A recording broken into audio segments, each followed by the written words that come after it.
In this CDX user tutorial, we're going to take a look at updating assessment parameters. To do anything with quizzing or assessments in your CDX site, you need your teacher level access, or you can log in with your supervisor account and switch role to teacher. So I'm going to log in with my supervisor account. Then I'm going to navigate into my course. Then I'm going to switch my role to teacher. If you've logged in directly with your teacher account, you can skip that step. And then let's go and take a look at an assessment. So I'm going to come up here to ASE 7 for HVAC. Then we'll take a look at this first topic group quiz. I'm going to click on this quiz as if I was going to attempt it. Then you want to click Update this quiz in the upper right hand corner. So some important things to note. First of all is to never change the name of the quiz. If you change the name of the quiz, it will become disconnected inside of the Moodle book, and then it won't appear in your site. So be sure that when you're coming in, you're editing assessment parameters, that you never change the name. The second most important thing is to make note of these little question marks. These question marks will appear next to almost all of the options that you have, so if you're curious about what a certain function or option does in your site, if you click on one of the question marks next to that option, it'll bring up a pop-up window that should explain what that option does. So the first section here is the introduction, and if you want to have particular instructions or something for your students to read before they attempt the quiz, you want to put that here in this box, and it will appear on the front page of the quiz, and students can read it before they take the quiz. So if you want to add a random message or particular instructions, I'm just going to use a sample here, and I come down and I click Save and Display.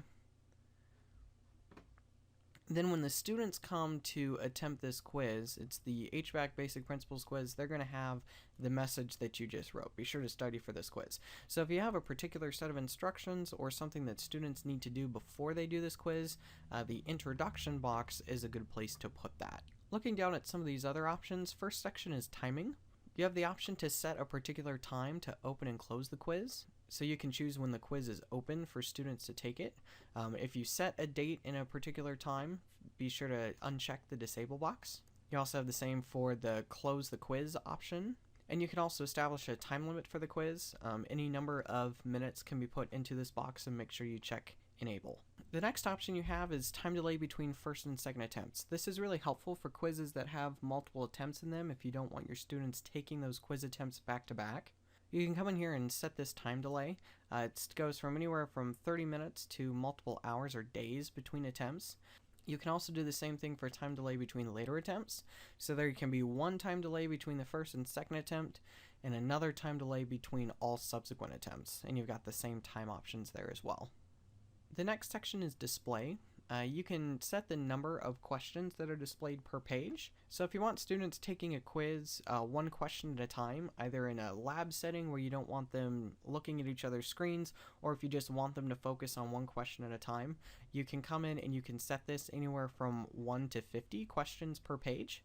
You also have the option to shuffle questions. If we click on this question mark, that'll bring us up to our pop-up menu, and we can see what this option does. Shuffle questions, if you enable this option, then the order of questions in the quiz will be randomly shuffled each time a student attempts the quiz. This is not related to the use of random questions. This is only about the displayed order of the questions that are in the quiz. And the intention behind this is to make it a little harder for students to copy from each other. So shuffling questions can be really effective, again, in a lab setting if you're worried about students peeking at each other's screens. It will randomize the order of the questions within a quiz every single time. This is also helpful for quizzes with multiple attempts because then the quiz isn't the same every single time.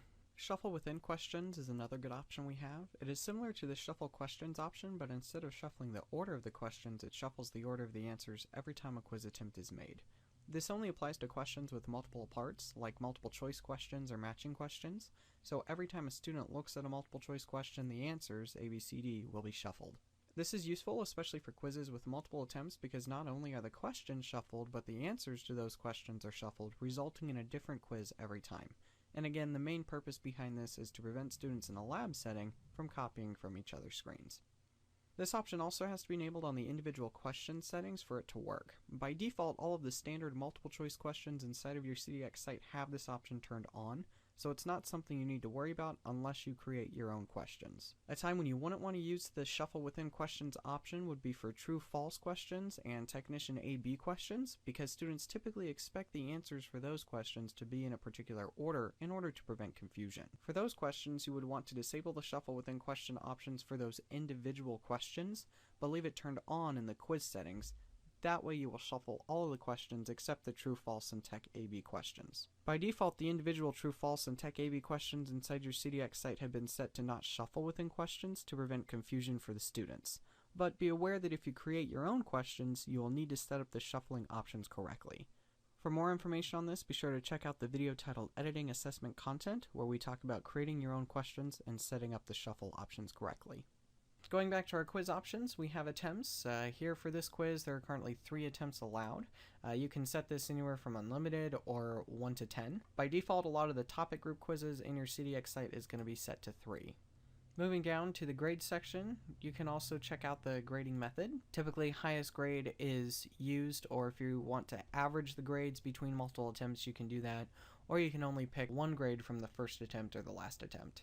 Moving down to the next section, we have review options. And these options are available immediately after the attempt, later while the quiz is still open, and after the quiz is closed.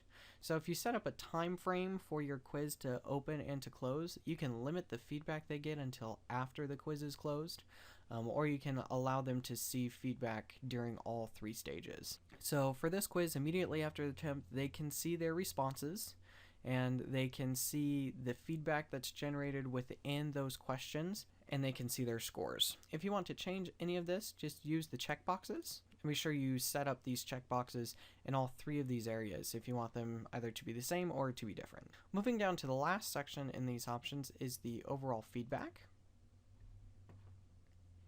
And let me bring up this window here.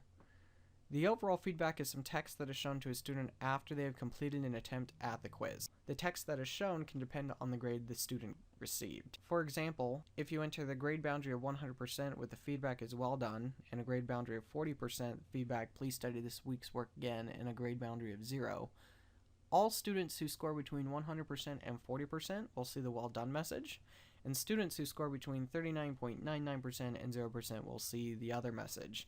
So the grade boundaries define the ranges of grades, and then each feedback string is displayed to scores within the appropriate range. So if I come in here, grade boundary is at 100%. This grade boundary goes from 100% to say 90%. Feedback can be well done, continue. And then for those students who score 90% to say 75%, you can add the feedback of continue, but please review the material. And then for those who score less than 75%, so let's just put 0%, you can say you did not pass. Please review the material and try again.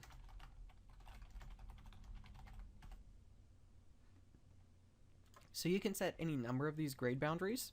And then as long as the overall feedback option is checked for these stages up here, students will be able to see the grade boundaries that you set and see the message that's automatically generated. But it's important that you check the overall feedback box up here under the review options. Finally, the most important part, after you've come in here and you have edited your assessment parameters, the most important thing to remember is to come down to the bottom of the page and click Save and Return to Course, or Save and Display. Save and Return to Course will take you back to your course homepage. Save and Display will take you back to the quiz's main page. And if you've made changes and you decide you don't want to keep them, then feel free to click Cancel. And that's the basics on updating your assessment parameters. For more information on editing quiz questions, be sure to check out our other video titled Editing Assessment Content.